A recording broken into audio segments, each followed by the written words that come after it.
ఈరోజు నేను caramel pudding చేస్తున్నాడు. చూద్దామా? చూసేయండి. నేను కొంచెం షుగర్ వేస్తున్నాను చూడండి.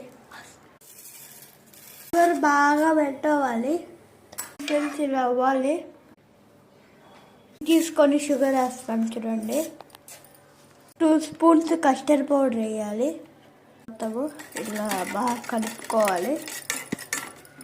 చూడండి ఫ్రెండ్స్, అది బాగా దానికి ఇట్లా వేసేస్తున్నాము. 3 hours డీప్ ఫ్రిడ్జ్లో పెట్టాలి ఫ్రెండ్స్. ఫ్రెండ్స్ ఇలా బాగుంది. దీన్ని ప్లేట్గా వేసేసుకున్నాము.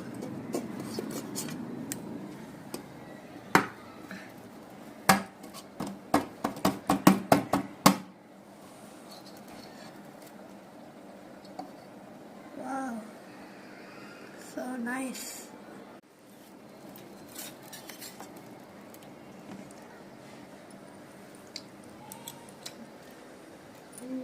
సూపర్. ఇంట్లో ట్రై చేయండి, చాలా బాగుంటుంది. Bye bye.